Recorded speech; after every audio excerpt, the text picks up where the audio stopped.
नकलची सास।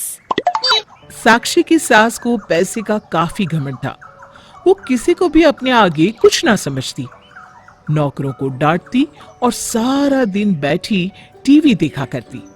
साक्षी के भाई की शादी आने वाली थी, जिसके लिए वो शॉपिंग करने बाजार जाती है। वो बाजार जाने के लिए घर से निकलती है तो सामने उसकी सास बैठी होती है। अरे इतना बन ठंड कर सवारी कहाँ जा रही है? कभी अपनी सास को भी पूछ लिया करो। जब देखा झोला उठाकर निकल पड़ती हो। टोक दिया ना। माँ जी, आपकी यही आदत मुझे सबसे ज्यादा खराब लगती है। बम्बई तो जाऊंगी नहीं, बाजार जा रही हूँ। पता है ना, मेरे भाई की शादी है। अरे बहू, तुम तो बुरा मान गई। जाओ जाओ, मैं तो बस बोल रही थी कि कभी मुझसे भी पूछ लिया करो साथ चलने के लिए। वैसे क्या लेने जा रही हो? साड़ी लेने जा रही हूँ। और क्या पूछ लूं? सारा दिन बैठे बैठे घुटने खराब कर लिए हैं आपने। चला तो जाता है नहीं। 1 घंटे का काम 3 घंटे में होता है आपके साथ तो। सास को गुस्सा तो आता है, लेकिन फिर भी प्यार से वो साक्षी को कहती है, साड़ी लेने? सुनो, एक साड़ी मेरे लिए भी ले आना। आखिर मुझे भी तो जाना पड़ेगा ना तेरे भाई की शादी में।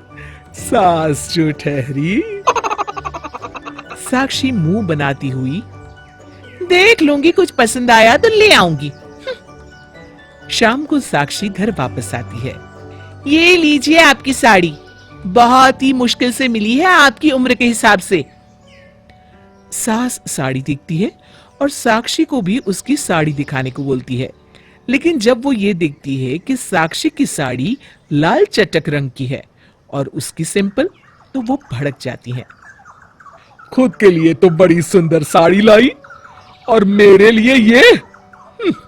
तू तो रहने ही दे साक्षी, मैं अपनी शॉपिंग खुद कर लूंगी।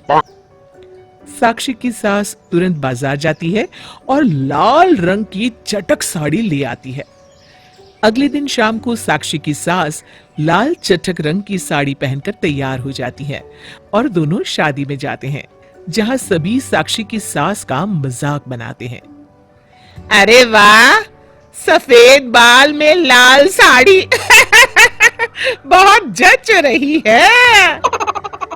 साक्षी को ये सब सुनकर बेइज्जती महसूस होती है, लेकिन वो कुछ नहीं बोलती और सास के साथ घर आ जाती है।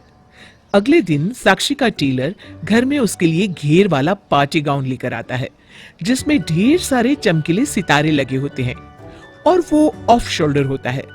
साक्षी वो पहनकर किसी पार्टी के लिए निकल रही होती है, जिसे उसकी सास देख लेती है और अगले दिन वैसी ही ड्रेस वो भी ले आती है। साक्षी की सास वो ड्रेस पहन तो लेती है, लेकिन उसे पहनकर वो खड़ी ही नहीं हो पाती है और कमरे से ही साक्षी को आवाज देती है, साक्षी!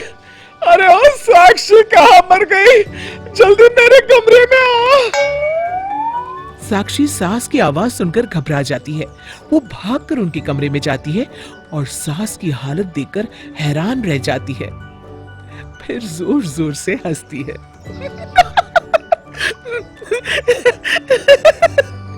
अरे माँ जी, ये क्या? अरे बस करिए, अपनी उम्र तो देखिए, ऐसे कपड़े शोभा नहीं देते आप पर।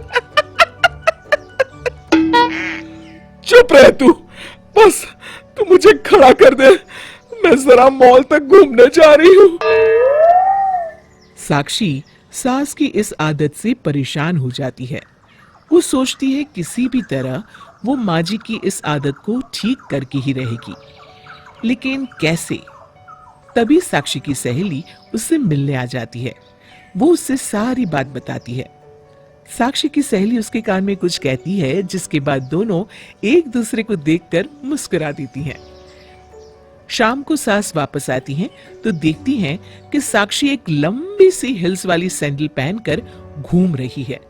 साक्षी कभी तेज चलती तो कभी धीरे, कभी उठती तो कभी बैठती। साक्षी की सास अगले दिन वैसी ही सैंडल ले आती हैं और पहन लेती हैं। वो सैंडल पहनकर जैसे ही 2 कदम चलती हैं कि धड़ाम से गिर पड़ती हैं और चिल्लाने लगती हैं। हाय रे, मर गई। बहुत दर्द हो रहा है, कोई तो आओ, मुझे बचाओ।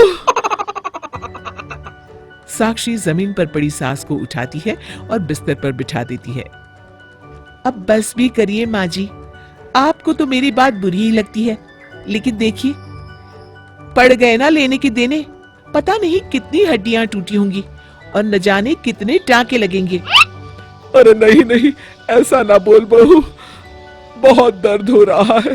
तू तो बस डॉक्टर को बुला दे, मैं अब कभी तेरी नकल नहीं करूंगी। उम्र के हिसाब से पहनावे की शोभा है, ये बात मैं समझ गई हूँ।